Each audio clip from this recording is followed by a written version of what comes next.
White கலரில் ஒரு sponge எடுத்திருக்கேன். நிறைய கலரில் இந்த மாதிரி கிடைக்குது. உங்களுக்கு என்ன கலர் விருப்பமோ அதை நீங்கள் எடுத்துக்கோங்க.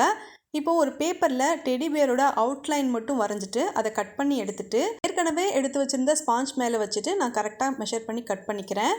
இதுக்கு பதிலாக இந்த மாதிரி கட் பண்ணுறது உங்களுக்கு கஷ்டமாக இருந்துச்சுன்னா நீங்கள் மார்க்கரோ அல்லது பென்சிலோ யூஸ் பண்ணி அவுட்லைன் ஸ்பாஞ்சிலேயே வரைஞ்சிட்டு அதுக்கப்புறம் கூட கட் பண்ணிக்கோங்க.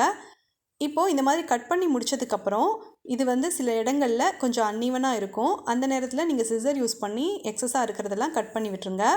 இப்படி கரெக்டாக ட்ரிம் பண்ணி விட்டதுக்கப்புறம் நான் ஃபஸ்ட்டு இந்த டெடி பேருக்கு கண் வரைஞ்சிக்கிறேன். இது எல்லாமே வரைகிறதுக்காக நான் அக்ரலிக் பெயிண்ட் யூஸ் பண்ணியிருக்கேன். கண்ணுக்காக ஃபஸ்ட்டு நான் ஸ்கை ப்ளூ யூஸ் பண்ணியிருந்தேன். அதுக்கப்புறம் பிளாக், அதுக்கப்புறம் ஒயிட் டாட் வச்சுக்கிறேன். வீடியோவில் காட்டுற மாதிரியே இந்த டெடி பேரை நீங்கள் செஞ்சுட்டு இதை நீங்கள் கீ செயினாக யூஸ் பண்ணலாம். காரில் நீங்கள் இதை ஹேங் பண்ணி வைக்கலாம், இல்லைனா வீட்டில் ஷோகேஸில் நீங்கள் வைக்கலாம். யாருக்காவது கிஃப்டாக கூட நீங்கள் கொடுக்கலாம். இந்த வீடியோ பிடிச்சிருந்ததுன்னா வீடியோக்கு லைக் பண்ணுங்கள், உங்கள் ஃப்ரெண்ட்ஸுக்கு ஷேர் பண்ணுங்கள். தேங்க்ஸ் ஃபார் வாட்சிங்.